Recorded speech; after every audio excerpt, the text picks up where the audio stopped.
J'ai présenté un atelier il y a quelques semaines dans un établissement scolaire lors d'une journée pédagogique.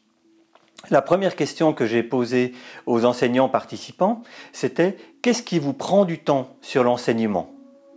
La réponse a été unanime, les corrections.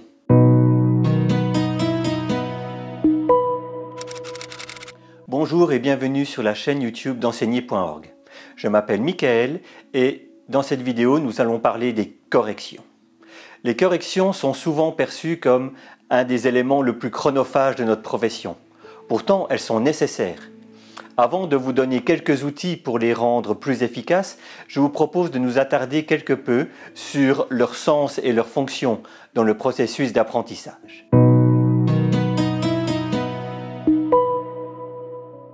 Pour les élèves, le fait que nous corrigions leurs travaux et leurs exercices va leur permettre d'avoir un retour sur ce qu'ils pensent avoir compris, sur ce qu'ils ont effectué. Ils vont ainsi pouvoir savoir si c'était juste ou pas, parce qu'ils n'ont pas toujours les clés en main pour pouvoir le savoir d'eux-mêmes. Et c'est un apprentissage. Pour nous, les enseignants, cela va permettre d'avoir un élément d'évaluation, savoir ce que les élèves ont compris et essayer de comprendre ce qu'ils n'ont pas compris et surtout pourquoi ils n'ont pas compris. Cela nous permettra de leur donner des rétroactions le plus rapidement possible, le plus efficacement possible, pour permettre à l'élève de continuer son processus d'apprentissage. Faire des erreurs, ce n'est pas une faute. Faire des erreurs fait partie du processus d'apprentissage et permet à l'élève de comprendre la notion qui est enseignée. Et puis les parents aiment bien aussi voir que l'enseignant a pris le temps nécessaire de corriger les productions de leur enfant. Corriger, ce n'est pas juste un travail qui prend du temps et qui est inutile. Corriger, c'est une part essentielle du processus d'apprentissage. Et ça donne tant à l'élève qu'à l'enseignant des informations précieuses sur ce qui a été compris et sur ce qui doit encore progresser. Il n'est donc pas possible de déléguer cette tâche entièrement à un robot. Nous perdrions trop d'informations essentielles sur le processus d'apprentissage. Par contre, on verra que si le robot peut nous faire des retours efficaces, là, ça peut être utile. Tous les travaux ne doivent pas être corrigés de la même manière. Il faut corriger en fonction de l'objectif. Par exemple, si l'orthographe ne compte pas, comme disent les élèves, s'ils nous rendent un texte dont le contenu est important et que sur ce coup-là, ce n'est pas l'orthographe qui est jugée, rien ne sert de corriger toutes les fautes d'orthographe, même si certaines fois, les parents nous en font le reproche. L'objectif de l'exercice est d'avoir des informations sur un contenu et donc c'est cela que nous allons corriger. Personnellement, j'aime corriger en présence des élèves. Cela demande une organisation certaine, mais lorsque j'y arrive, cela me permet d'appeler au bureau un élève pour lui demander une explication supplémentaire ou pour lui expliquer peut-être pourquoi tel et tel item n'était pas correct. Cela lui permet d'avoir une rétroaction très rapide et peut-être de pouvoir même encore se souvenir de pourquoi il avait écrit cette réponse et quel était l'itinéraire mental qu'il avait utilisé. Sans redévelopper les éléments de John Hattie dont j'ai déjà parlé dans une précédente vidéo, ces rétroactions sont les éléments qui font le plus progresser les enfants dans leur apprentissage.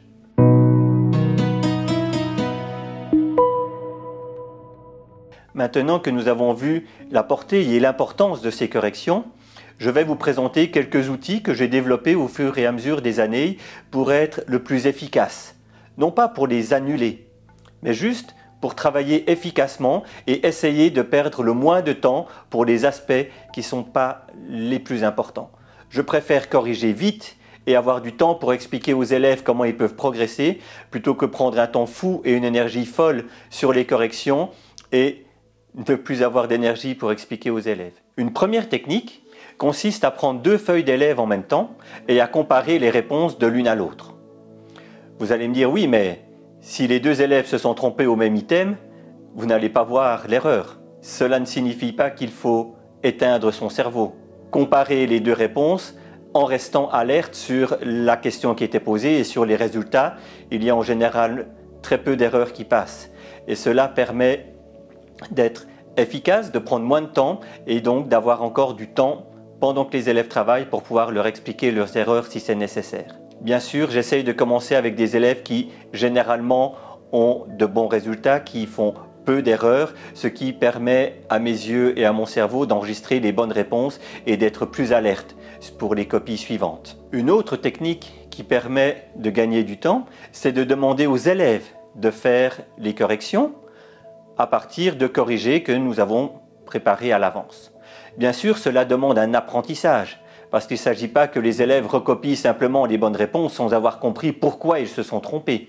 Il y a un certain nombre d'étapes à respecter et au fur et à mesure qu'ils avanceront dans ces étapes, je les laisserai de plus en plus libres dans leur correction. Au début, ils vont devoir venir me montrer qu'ils ont fait l'exercice avant de passer au corrigé.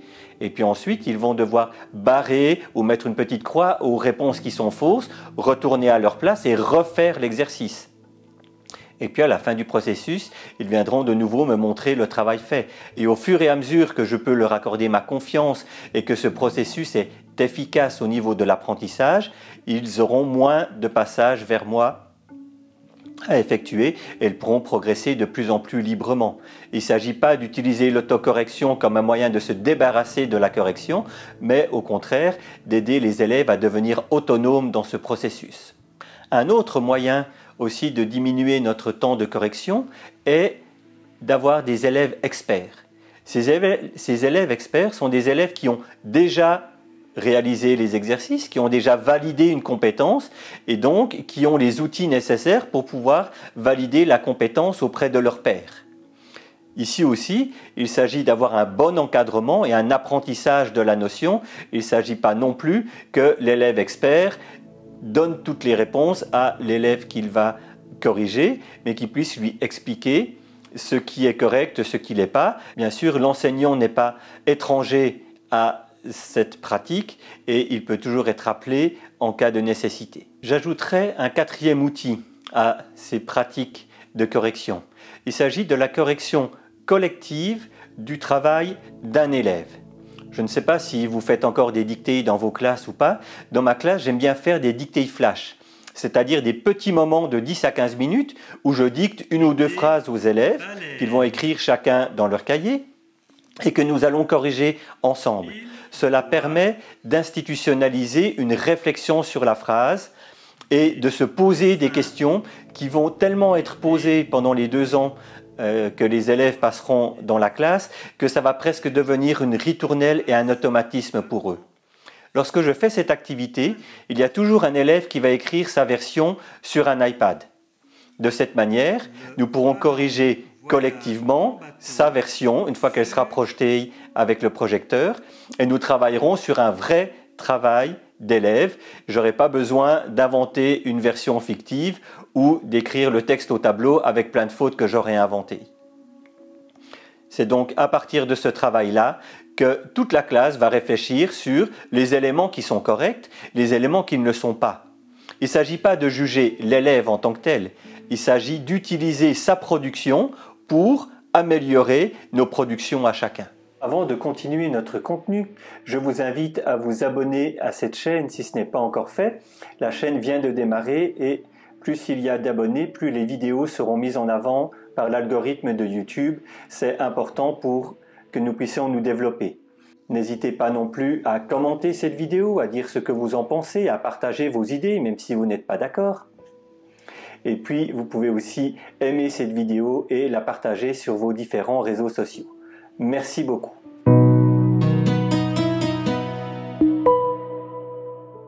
Maintenant que nous avons abordé l'efficacité des corrections pour les travaux que les élèves effectuent individuellement sur des fiches ou sur du papier, j'aimerais aussi vous présenter quelques outils numériques qui nous facilitent grandement la tâche. Avec l'intelligence artificielle, les ordinateurs et les programmes surtout que l'on peut utiliser permettent presque de créer une progression à la carte pour chaque élève. Nous pouvons aussi proposer aux élèves des activités qui non seulement seront corrigées par le système, mais encore qui nous donneront un résultat, un retour très concret et très précis de l'activité de l'élève. J'ai retenu 3 applications, je suis sûr qu'il y en a encore plein d'autres, mais ces 3-là, je les utilise ou je les ai utilisées. Passons sur l'ordinateur maintenant. Un excellent outil pour créer des activités que les élèves vont pouvoir faire, qui vont être corrigées par le système et qui vont nous rendre un retour très précis, ce sont les e-tests que l'on peut fabriquer sur GoMath. Je pense que la plupart d'entre vous connaissez déjà l'excellent site internet GoMath, mais il y a une application que l'on peut configurer un peu à sa guise pour nos élèves, ce sont les e-tests. Les e-tests seront donnés aux élèves sous la forme d'un numéro. Avec un mot de passe, l'objectif du mot de passe, c'est en fait que seuls nos élèves puissent les faire afin que dans la liste des résultats, on n'ait pas d'interférence avec d'autres élèves. Je pense que ce n'est pas dans l'idée de protéger son travail, mais plutôt de pouvoir travailler plus efficacement. Et puis, chaque élève indiquera son prénom. À vous de voir au niveau de la sécurité des données si vous voulez qu'ils indiquent plutôt un pseudo que leur prénom. Pour ma part, ils peuvent indiquer leur prénom étant donné que quand tout le monde a fait le e-test, je peux supprimer le e-test et que toutes les données disparaissent en même temps.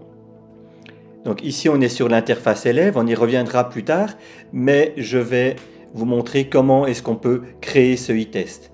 Pour cela, il faut aller sur l'onglet ici, enseignant, et il faut entrer dans le Mathbox qui est quelque part l'interface pour les enseignants. Donc si vous n'avez pas encore de compte, vous pouvez en créer un.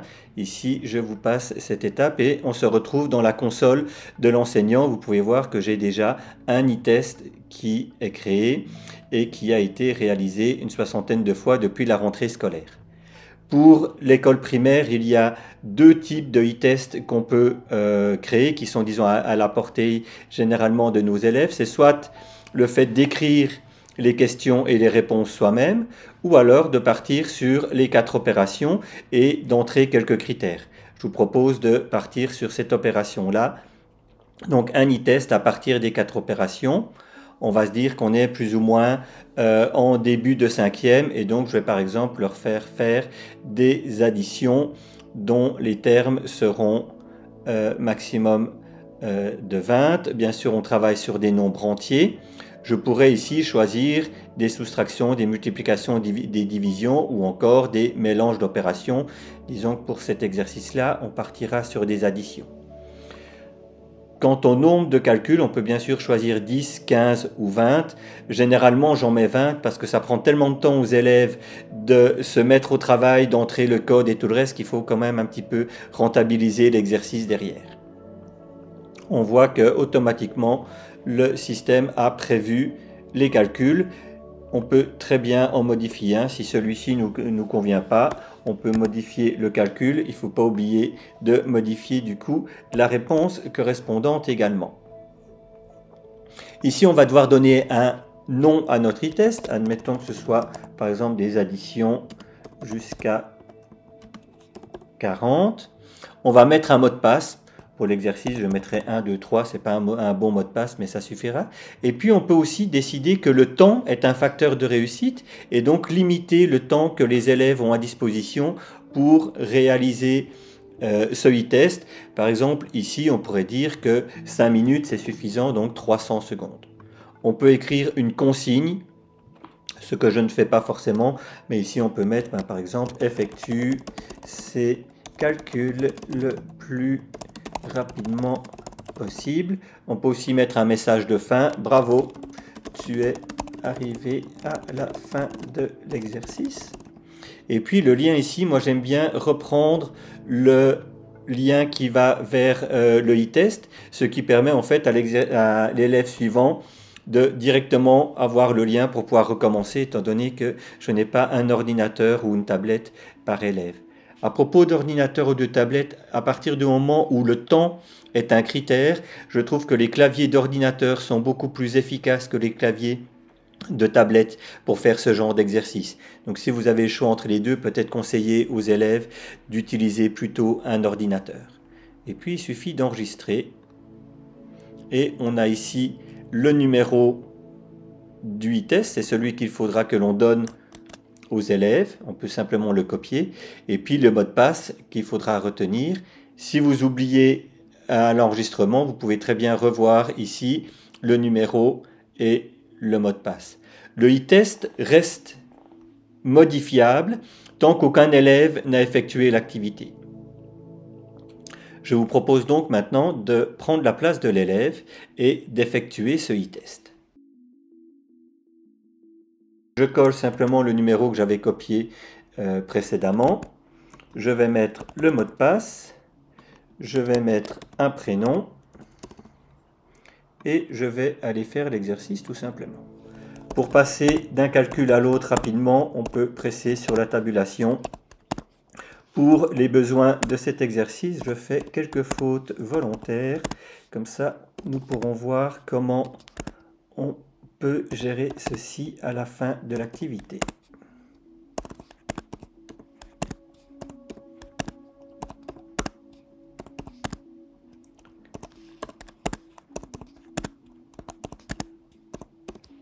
Ne pas oublier de presser sur la maîtresse pour la correction à la fin. J'ai 3 fautes et je peux voir où sont mes fautes. Ici, ici et encore là. Pour le reste, tout était correct. Le lien dont je vous parlais tantôt s'affiche ici, ce qui permet que l'élève suivant puisse retourner, refaire ce e-test-là ou un autre. On voit qu'il n'y a pas de prénom gardé en mémoire, donc il n'y a pas de compte qui est créé. Les élèves peuvent chaque fois recommencer à zéro sans devoir déconnecter l'élève précédent. Si on retourne sur l'interface enseignant, on voit que pour ce e-test-là, on a maintenant une entrée et en cliquant sur ce premier bouton, on va pouvoir voir les résultats. Alors, il y a un seul élève, les caractères spéciaux ne sont pas très bien gérés. Donc, peut-être vous pouvez dire à vos élèves de ne pas en utiliser. Ce qui est très intéressant, c'est qu'en cliquant sur le prénom de l'élève, je vais avoir sa fiche telle qu'il l'a réalisée et je vais voir exactement les fautes. On voit aussi dans le tableau de résultats ici, les fautes qui ont été effectuées et aussi les réponses qui étaient attendues. On a aussi le temps, ici on y reviendra plus tard. Donc avec cette fiche-ci qui est très précise, on peut rappeler l'élève si nécessaire. Dans ma classe, j'aime faire un petit concours de vitesse à ce niveau-là, ce qui signifie qu'il faut d'abord que l'élève ait 100% de juste, et puis après, c'est le temps qui va départager le champion de ce e-test-là. C'est dans l'idée aussi de permettre aux enfants d'avoir envie de le faire. J'ai même des élèves qui s'entraînent certaines fois 10 fois, 15 fois à la maison pour pouvoir améliorer leur temps une fois qu'ils ont réussi à faire les activités sans faute. Pour que le tri soit facile, on a l'option ici au nombre de fautes, où en fait là on ne voit pas parce qu'il n'y a qu'un seul résultat, mais en haut, on aura d'abord le minimum de fautes, donc on aura tous ceux qui auront zéro faute et puis qui seront classés par temps. Donc ça permet d'avoir un classement très rapide par rapport à ces activités-là. Voilà pour le e-test. Une autre application très intéressante également pour donner du travail à nos élèves et utiliser l'outil numérique en termes de correction, c'est Learning Apps. C'est une application suisse également, je crois, créée par des Suisses allemands qui permettent, contrairement à GoMath, de ne pas seulement donner des activités de mathématiques, mais d'avoir des activités dans toutes les matières possibles et même des matières que l'on n'enseigne pas à l'école. On peut rechercher les applications par mots-clés, on peut aussi les trier par niveau. Les niveaux ne sont pas très précis étant donné que pour l'école primaire, en fait on a toute l'école primaire, tout l'élémentaire en un seul niveau. L'idéal pour l'enseignant est de se connecter afin de pouvoir retrouver ses petites habitudes et surtout retrouver des activités qu'il aurait déjà classées en allant dans mes objets. Je vous mettrai le lien de tous ceux que j'ai triés déjà pour les niveaux 5 et 6 de l'enseignement primaire, donc les enfants de 8 à 10 ans, qui sont triés ici de différentes manières, par exemple français, géographie, histoire, mathématiques.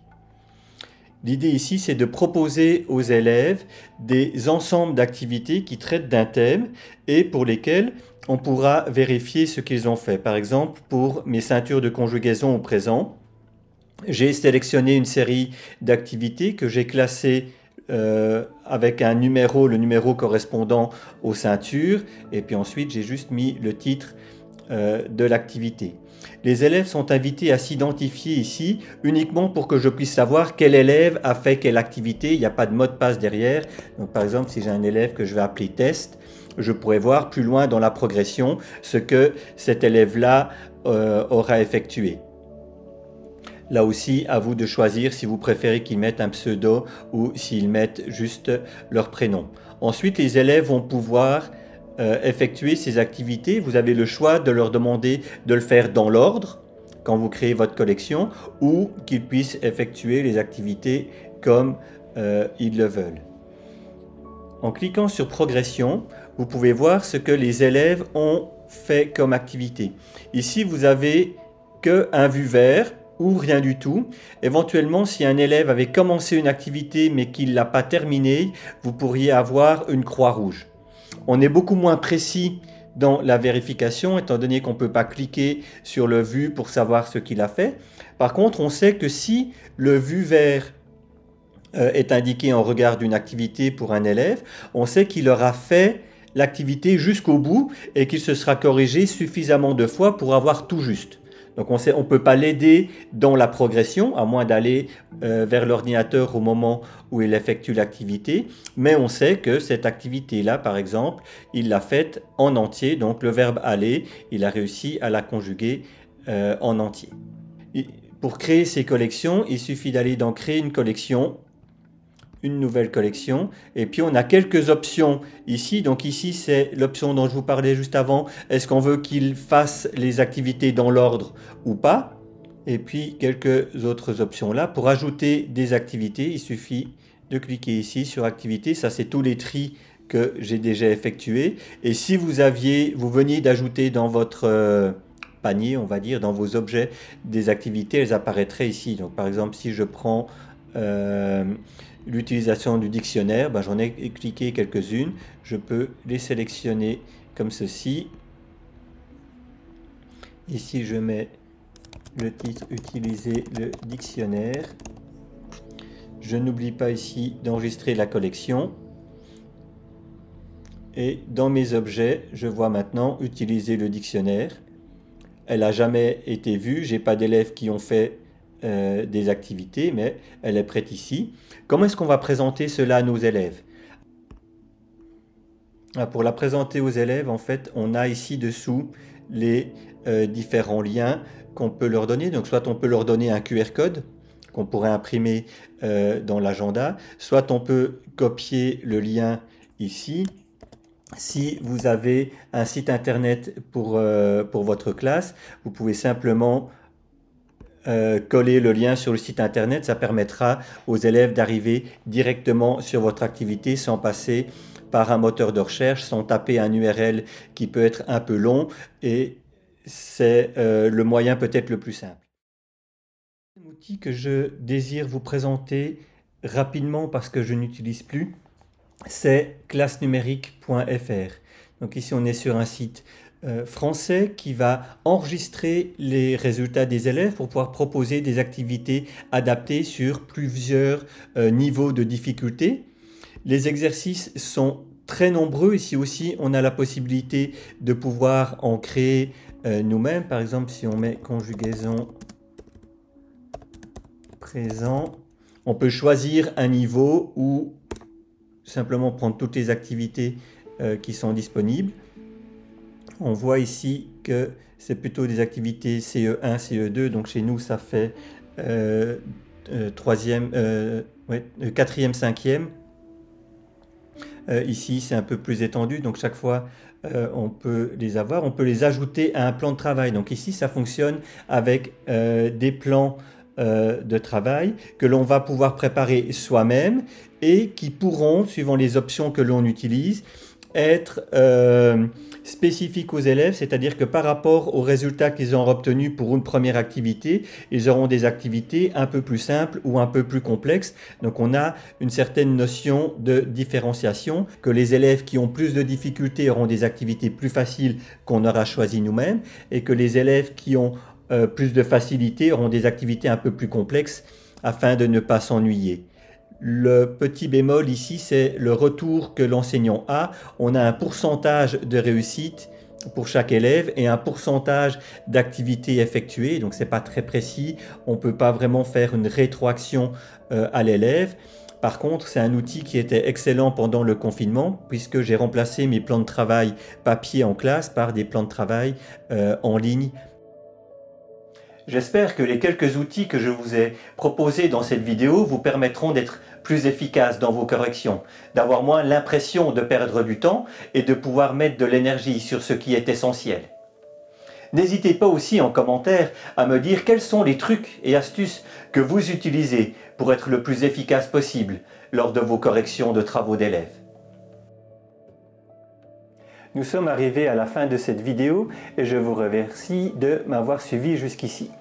N'hésitez pas à me faire part de vos commentaires, de vos idées. N'hésitez pas non plus à vous abonner et à activer la petite cloche pour être prévenu des prochaines parutions de vidéos. Partagez aussi cette vidéo sur vos réseaux sociaux, sur Facebook, sur Twitter, sur LinkedIn.